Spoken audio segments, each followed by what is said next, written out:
Hello, नमस्कार।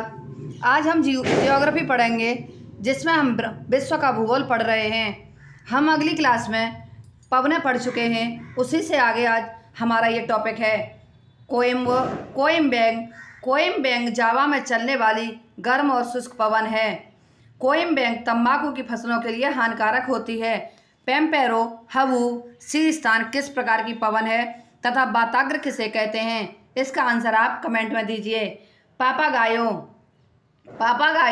Mexico के तट पर उत्तर पूर्व प्रभावित होने वाली शीतल और शुष्क पवन है। ग्रेगाले दक्षिण यूरोप के भूमध्य सागरीय क्षेत्रों में प्रभावित होने वाली शीतकालीन पवन है।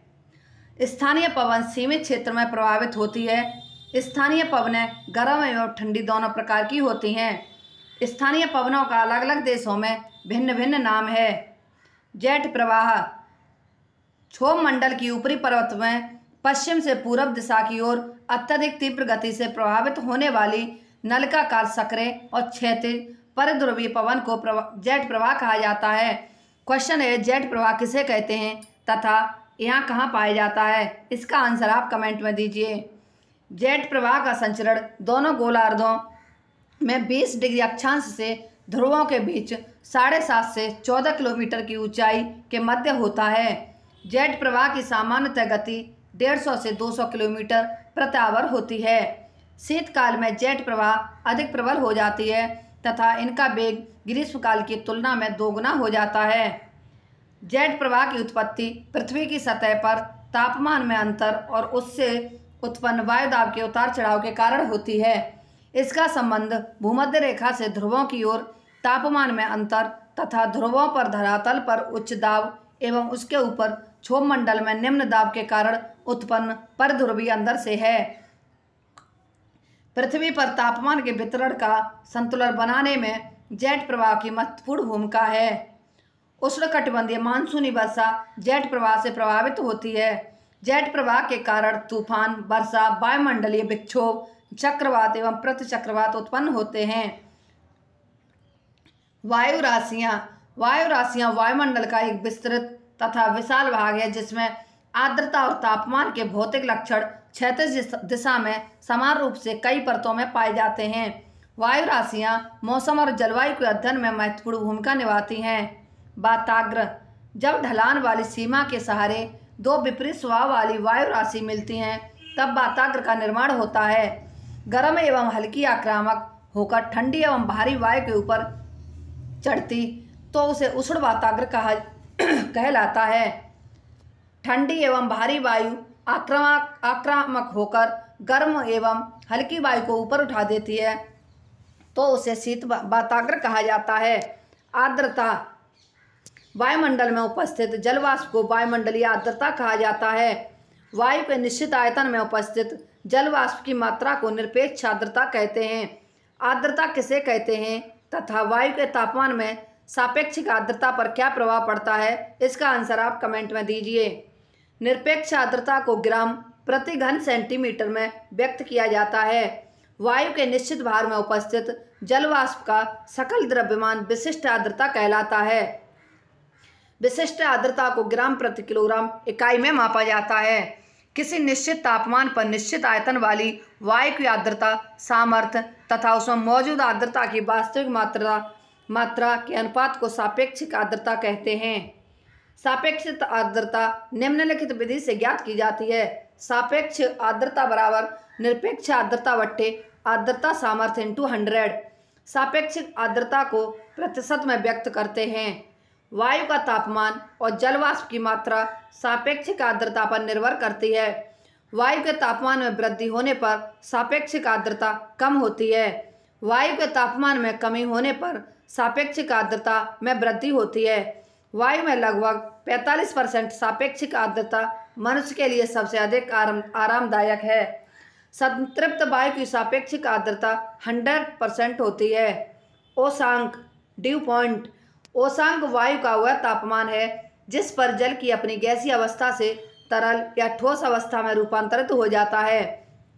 संघनन वह क्रिया है जिसमें जल गैसीय अवस्था से तरल अवस्था में रूपांतरित हो जाता है। संघनन की क्रिया वायु की सापेक्षिक आर्द्रता और तापमान में कमी पर निर्भर करती है।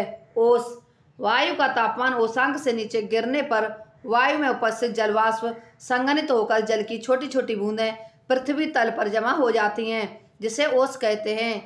क्वेश्चन है, बादल किसके परिणाम हैं तथा ओसांक किसे कहते हैं? इसका आंसर आप कमेंट में दो।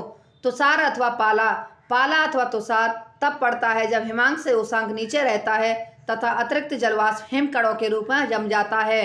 कोहरा अर्थात फॉग, कोहरा वायुमंडल की निचली परतों पर एकत्रित धूल धुएं के कण तथा संघनित जलकणों के कारण सतह के समीप बने धुएं के बादल समान होते हैं। कोहरे का निर्माण वायु के तापमान के उषांक से कम होने पर होता है। कोहरे की दृश्यता 1 किलोमीटर से कम होती है। कुआसा अथवा धुंध, कुआसा या धुंध कोहरे का अलग रूप होता है।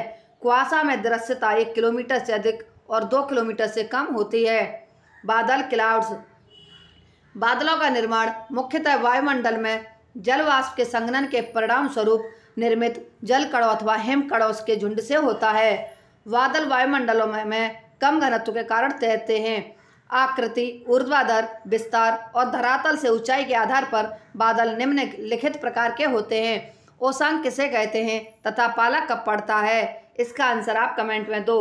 पक्षमाप बादल, ये बादल सर्वाधिक ऊंचाई पर पाए जाते हैं। ये प्राय छितराए रूप में रेशम के समान दिखते हैं क्योंकि इनका निर्माण छोटे छोटे हिमकणों द्वारा होता है जिनसे होकर सूर्य की किरणें गुजरती हैं तथा श्वेत रंग हो जाता है।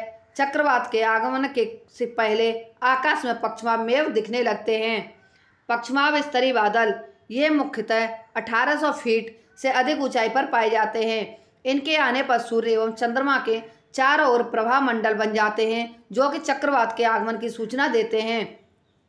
पक्षमाप कपासी बादल, ये बादल सफ़ेद तथा छोटे छोटे गोलाकार रूपों में पाए जाते हैं। उच्च स्तरीय बादल, ये आकाश में लगातार रूप में फैले नीचे अथवा भूरे रंग की पतली चादर वाले बादल हैं। इनसे विस्तृत एवं लगातार वर्षा होती है। उच्च कपासी बादल, ये पक्षमापी कपासी बादलों के समान कम ऊंचाई पर पाया जाता है। स्तरीय कपासी बादल, ये हल्के भूरे रंग के बड़े बड़े गोलाकार चकत्तों के रूप में पाए जाते हैं। तुषार किसे कहते हैं तथा चक्रवात का निर्माण किस प्रकार का होता है? स्तरीय बादल, ये कोहरे के समान होते हैं एवं दो विपरीत स्वभाव वाली हवाओं के मिलने से प्राय शीतोष्ण कटिबंध में सर्दियों में होता है। वर्षा स्तरीय बादल, ये धरातल से के अधिक निकट पाए जाते हैं। काले रंग के ये घने बादल किसी भी आकार के हो सकते हैं। इनकी सघनता के कारण अंधकार छा जाता है तथा अधिक वर्षा होती है। कपासी बादल अधिक घने, विस्तृत एवं लंब रूप में होते हैं जिनका ऊपरी भाग गुंबदाकार एवं आधार समतल होता है। ये प्राय साफ मौसम का सूचक होते हैं। वर्षा स्तरीय बादल, ये अत्यधिक विस्तृत एवं गहरे बादल जिनसे वर्षा, ओला तथा तड़ित झंझा की अधिक संभावना रहती है। वर्षा अर्थात रेनफॉल, बादलों में जल वाष्प की मात्रा अधिक होकर पृथ्वी पर गिरने की प्रक्रिया को वर्षा कहते हैं। वर्षा 3 प्रकार की होती है: संवहनी वर्षा, पर्वतीय वर्षा तथा चक्रवाती वर्षा। सबसे पहले हम संवहनी वर्षा पढ़ेंगे। पृथ्वी तल से गर्म आर्द्र पवनों के ऊपर उठने से संवहनी धाराओं का निर्माण होता है। अधिक ऊंचाई पर पहुंचने के बाद संवहनी धाराएं पूर्णतः संतृप्त होने के बाद काले कपासीय बादल बनकर अत्यधिक वर्षा करते हैं जिसे संवहनी वर्षा कहते हैं। पर्वतीय वर्षा, जब पूर्णतः आर्द्र गर्म वायु किसी पर्वत अथवा पठार के ढलान के साथ ऊपर की तरफ बढ़ती है तो वह रुदोष्म प्रक्रिया के द्वारा ठंडी होकर संतृप्त हो जाती है जिसके परिणाम स्वरूप संघनित होकर वर्षा होती है जिसे पर्वतीय वर्षा कहते हैं। विश्व में अधिकांश वर्षा पर्वतीय वर्षा के रूप में होती है। चक्रवाती वर्षा, चक्रवातों के कारण होने वाली वर्षा को चक्रवाती वर्षा अथवा वाताग्नि वर्षा कहते हैं। भारत में पश्चिमी विक्षोभ से चक्रवाती वर्षा होती है। चक्रवात, चक्रवात सकेंद्रीय समदाब रेखाओं से घिरा क्षेत्र होता है जिसके केंद्र में निम्न दाब एवं केंद्र से बाहर की ओर वायुदाब बढ़ता है जिससे हवाएं पर्दे से केंद्र की ओर चलने लगती हैं।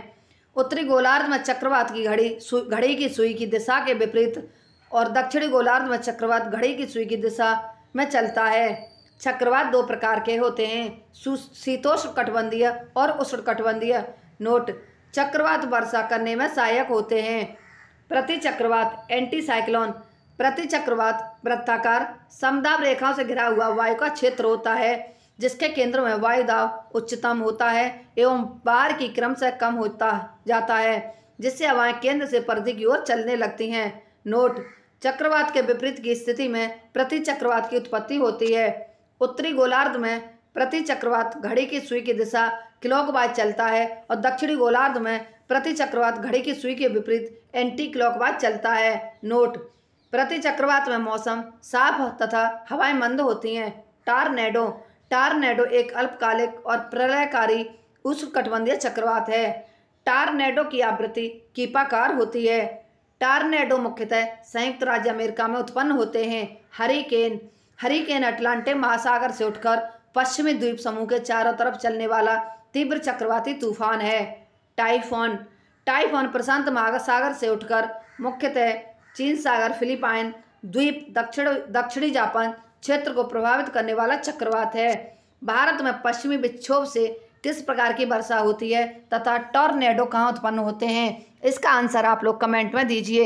इसी के साथ ही हमारी आज की क्लास समाप्त होती है। हमारी अगली क्लास कल होगी। यदि हमारी ये वीडियो आपको पसंद आती है तो हमारे चैनल को लाइक, सब्सक्राइब, शेयर व कमेंट अवश्य करें। धन्यवाद।